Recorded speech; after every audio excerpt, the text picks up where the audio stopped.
PFI नाम तो आपने सुना ही होगा। हाल ही में देश भर में हुई हिंसा की घटनाओं के बाद पीएफआई की सक्रियता की तमाम खबरें सामने आ रही हैं। करौली के बाद दिल्ली में हुई हिंसा पर पीएफआई की तरफ से रिएक्शन आया है।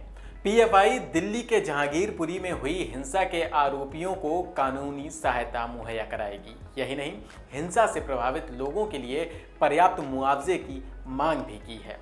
पीएफआई का कहना है कि वह उन निर्दोष लोगों को कानूनी सहायता और राहत देगी जो हिंदुत्व के हमले के शिकार हैं और जिन्हें दिल्ली पुलिस द्वारा गलत तरीके से फंसाया गया है।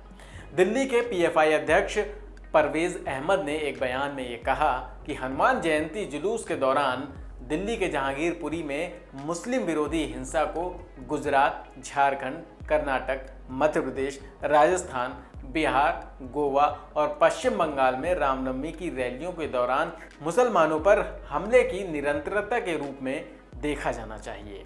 पीएफआई के रीजनल अध्यक्ष हिंसा जैसी घटनाओं पर लगातार अपने बयान दे रहे हैं। इससे पहले करौली में भी जो हिंसा हुई थी, उसे लेकर हिंसा से 2 दिन पहले पीएफआई के प्रदेश अध्यक्ष मोहम्मद आसिफ ने सीएम अशोक गहलोत को चिट्ठी लिखकर हिंसा की आशंका जाहिर की थी। आसिफ से जब हमने बात की तो उस समय उनका यह कहना था कि गहलोत सरकार की नाकामी तो है, लेकिन इसके लिए बीजेपी और आरएसएस जिम्मेदार हैं। पीएफआई का नाम इससे पहले सीए प्रोटेस्ट समेत केरल, महाराष्ट्र और यूपी की कई सांप्रदायिक हिंसाओं में इस संगठन का नाम सामने आ चुका है। ऐसे में ये जानना जरूरी है कि आखिर पीएफआई क्या है और इसकी विचारधारा क्या है, और सवाल ये क्यों उठ रहा है कि इस पर बैन लगाया जाना चाहिए।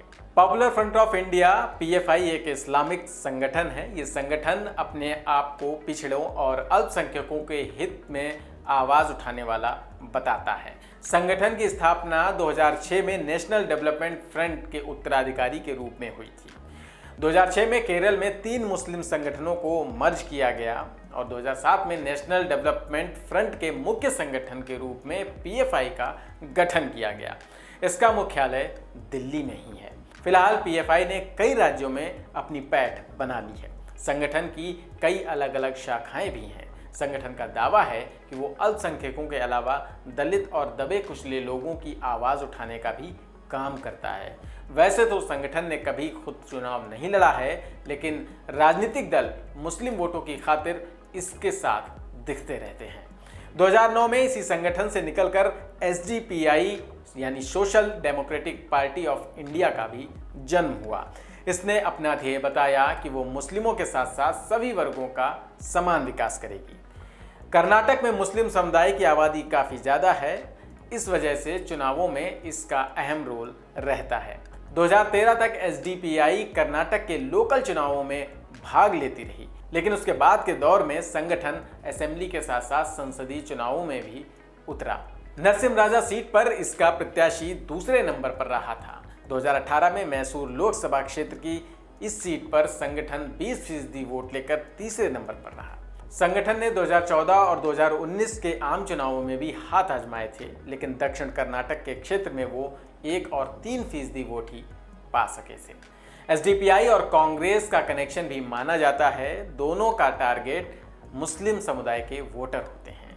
कर्नाटक के 2018 के चुनाव में कांग्रेस ने संगठन से एक डील भी की, जिसके तहत कुछ सीटों पर एसडीपीआई ने अपने उम्मीदवार पीछे हटा लिए थे। वहीं बात करें अगर पीएफआई की, तो पीएफआई का विवादों से पुराना नाता रहा है। इसे student Islamic movement of India यानी सिमी की बी विंग भी कहा जाता है। साल 1977 में संगठित की गई सिमी पर 2006 में प्रतिबंध लगा दिया गया था और इसके बाद माना जाता है कि मुसलमानों, आदिवासियों और दलितों का अधिकार दिलाने के नाम पर इस संगठन का निर्माण हुआ।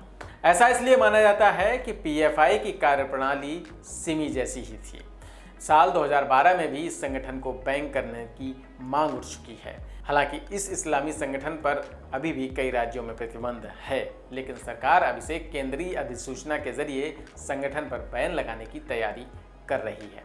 पीएफआई पर ही रामनवमी के दौरान भारत के कई हिस्सों में हिंसा और सांप्रदायिक तनाव फैलाने के आरोप भी लग रहे हैं। राजस्थान और दिल्ली के पीएफआई अध्यक्षों ने तो अपनी अपनी प्रतिक्रिया दी ही, वहीं मुंबई यानी मुब्रा पीएफआई के अध्यक्ष तो 2 कदम आगे निकल गए। महाराष्ट्र में पीएफआई मुंब्रा के अध्यक्ष अब्दुल मतीन शेखानी ने लाउडस्पीकर विवाद में भड़काऊ भाषण और मनसे प्रमुख राज ठाकरे को खुली चुनौती दे डाली थी। इसके बाद से पुलिस अब उनकी तलाश कर रही है। अब वो फरार चल रहे हैं। किन किन मामलों में पीएफआई के शामिल होने की अब तक आशंका जताई जाती रही है, ये भी जानते चलते हैं। रिपोर्ट्स के मुताबिक केरल में आरएसएस और बीजेपी कार्यकर्ताओं की हत्याओं के जो सिलसिले हुए, उसमें पीएफआई की भूमिका संदिग्ध मानी गई।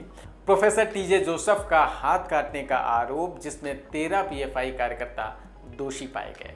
भाजयुमो अध्यक्ष और लोकसभा सांसद तेजस्वी सूर्या की हत्या की साजिश रचने के आरोप में पीएफआई से जुड़े 6 लोग गिरफ्तार किए गए। इसके अलावा सीए विरोधी प्रदर्शनों के दौरान हिंसा को उकसाना, लव जिहाद के 23 मामलों की जांच एनआईए कर रही है। 47 पीएफआई सदस्य 2020 के दिल्ली दंगों से जुड़े बताए जा रहे हैं। दिल्ली हिंसा को लेकर पीएफआई के रोल को लेकर भी दिल्ली पुलिस ने जवाब दिया है। इस पर स्पेशल सीपी दीपेंद्र पाठक ने कहा है कि ये जांच का विषय है। फिलहाल जांच शुरुआती स्टेज में है। कई ऐसी चीज़ें हैं जिन्हें फिलहाल बताया नहीं जा सकता। मीडिया से अपील है कि वो अफवाहों को हवा देने का काम न करे। सीपी ने कहा कि मामले का फेयर इन्वेस्टिगेशन चल रहा है। जिसका भी नाम सामने आ रहा है, सबकी जांच होगी। तो ये थी पीएफआई की पूरी कहानी। इस खबर पर आपकी क्या राय है, कमेंट सेक्शन में लिखकर ज़रूर बताएं। फिर मिलेंगे नई जानकारी के साथ। नमस्कार।